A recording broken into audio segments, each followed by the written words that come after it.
네, 안녕하세요.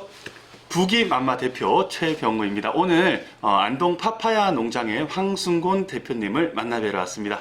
대표님 안녕하십니까? 네, 안녕하세요. 네, 안녕하세요. 네. 사실 이곳이 안동에 있는 굉장히 좀 이색적인 농장입니다. 그래서 먼저 이 농장이 어떤 곳인지 우리 대표님께서 간략하게 설명 한번 해주시면 감사하겠습니다. 네, 저희 농장은 그 아열대 작물 재배 농가입니다만, 그 중에서도 남들이 그 흔히 재배하지 않는 이런 이색적인 작물도 재배하고 있으며, 그 다음에 이제 파파야, 바나나, 일부 용과라든지 일부는 생선하고 일부는 묘를 생선하고 또 어느 정도는 이제 실증 실험 재배를 할까. 우리나라에서도 이러한 열대 작물이 그 재배하는데 무리가 있을지 없을지 가능할지 이걸 테스트하는 겸 모두 작물로 따지면은 한 30종 정도 작물을 재배하고 있습니다. 아, 그렇군요. 제가 일단 여기를 사전에 한번 둘러봤는데 네. 농장 규모도 굉장히 큰 것 같아요. 여기는. 네. 규모가 대충 어느 정도 되나요?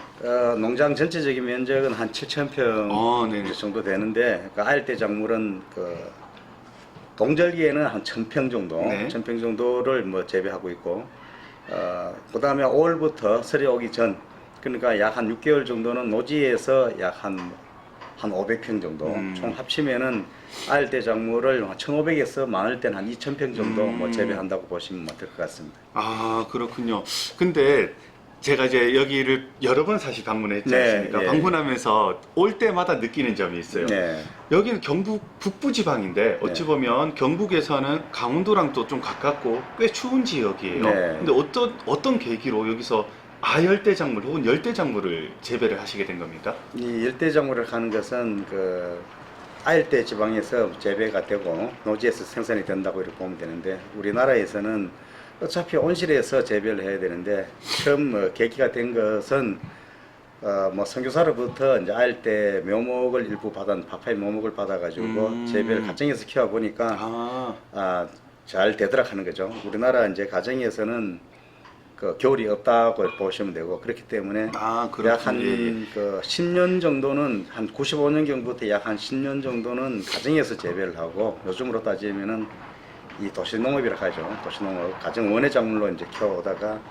한 2010년경부터는 이제 시골에 들어와가지고 실증 실험, 우리나라에서도 과연 재배가 가능할지 안 할지 약 한 1년 정도 하다가, 이제는 실질적으로 2011년부터는 파파야 생산, 일부 바나나 생산, 용과 생산, 그리고 아열대 작물 묘목 생산하고, 그다음에 이제 잭프루시라든지, 그다음에 이제 대만 쪽에서 생산하는 석가, 그리고 이제 앞으로는 이제 두리안이라든지 이런 것도 한번 실증 실험을 한번 해볼 계획입니다. 이야, 정말 대단하십니다. 제가 이야기를 들으니 그 아열대 작물이나 열대 작물의 같은 경우에 그럼 대표님께서 직접 재배 가능한지 실험을 먼저 다 해보시고 그런 과정을 거치셔서 했었으면 결국 우리나라에 있어서는 그 분야에 대해서 굉장히 선구자 입장에 계신다고 제가 생각을 해도 될 것 같은데요. 이제 지금 생산하는 양에 대해서는 아직 전국적으로 어떻게 분포가 되어 있는지는 정확하게는 알 수는 없지만은 제가 알기에는 저도 일찍부터 시작하다 보니까 이 작물에 대해서 썩 박사님처럼 잘 알지는 못해도 나름대로 재배 노하우가 있지 않나 이런 생각을 해봅니다.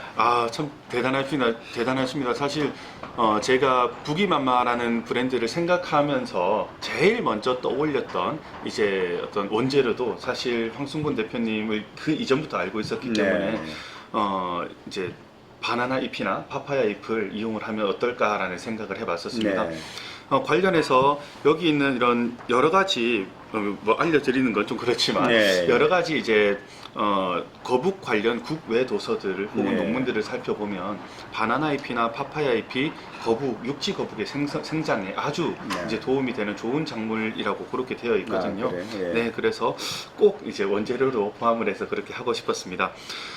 대표님께서 이제 꽤 긴 시간 이제 여러 가지 연구 기간을 거치셔서 생산을 하시게 되었는데, 혹시 아무래도 소비자들 입장에서는 이제 오랫동안 키울 거북이기 때문에 안전한 작물이 생산되는가에 네, 대한 네. 우려가 이제 관심이 가장 크실 거예요. 네, 네. 그래서 간략하게 어떤 식으로 안전성이 확보될 만큼 이제 재배를 하시는지 그런 부분 한번 좀 말씀해 주실 수 있을까요? 네, 지금 저희 작물은 그 전자동 그 비닐 온실에서 재배를 하다 보니까 때에 따라는 뭐 전혀 뭐 약을 치지 않다 보니까 그 벌레가 네. 충이라든지 균이 발생 전혀 안 할 수도 없기 때문에 네네.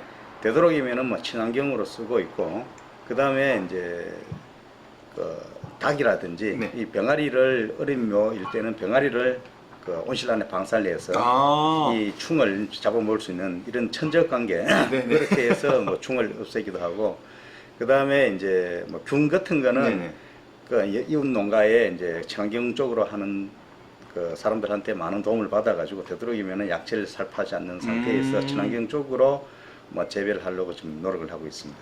아, 저는 이제 닭이나 병아리들을 이렇게 방사를 해서 네, 예. 이제 정말 그야말로 자연 친화적인 농법으로 네, 예. 아, 그렇게까지 엄청나게 친환경적으로 이제 재배하시는 줄은 사실 모르고 네. 있었어요. 아, 근데 농약 사용을 거의 하지 않으신다. 혹은 뭐 친환경 어떤 약재를 이용하신다 네. 정도까지는 알고 있었는데 네. 좀 제 생각보다 더 한 단계 나가 계신 네. 것 같습니다. 대표님 그러면 이제 아까 전에 잠깐 말씀을 해주셨지만 동절기나 혹은 봄철에도 이제 온실이기 때문에 네. 이제 재배를 계속 하신다고 하셨잖아요. 네, 네. 그러면 사실 거북이를 사육을 하시는 이제 분들 입장에서는 연중 신선한 원재료로부터 생산된 제품을 이제 원하실 건데 네. 그러면 겨울철에도 계속 생산은 좀 가능할까요? 이 겨울에는 실질적으로 나무 자체가 성장이 그 봄부터 가을보다는 조금 성장이 좀 더디다고 봐야 되죠. 왜냐하면 네네. 야간 온도가 굉장히 떨어져 있다 보니까 네네. 아마 동절기에는 약 한 6개월 정도는 생산이 좀 양이 좀 대량으로는 오지 않고 아, 네네. 그 다음에 이제 한 4월경부터 한 10월까지는 뭐 대량으로 뭐 많이 놓을 수 있다고 보시면 될 것 같습니다. 그렇군요. 그 생산량의 많고 적음의 차이는 있지만 연중 생산 네, 자체는 연중은 공급이 가능합니다. 가능하신 거고요. 예. 알겠습니다. 오늘 우리 황순곤 대표님 통해서 바나나 그리고 파파야 원재료를 수급을 할 때 있어서 연중 생산이 가능한지 그리고 어떤 방식으로 생산을 하고 계신지 재배를 하고 계신지 이야기를 나누어 봤습니다. 이어지는 영상을 통해서 실제 여기 이제 온실이 엄청나게 크게 있거든요. 온실 내부를 한번 구경시켜 드리고 그리고 추후에 이제 저희 이거 어떻게 이제 바나나 잎과 파파야 잎이 이제 부기만마 재료로 생산이 되는지 연결해서 계속 영상으로 만나 뵙도록 하겠습니다. 네, 황순곤 대표님 오늘 인터뷰 응해주셔서 대단히 네. 감사드립니다. 네, 고맙습니다. 네, 고맙습니다. 네.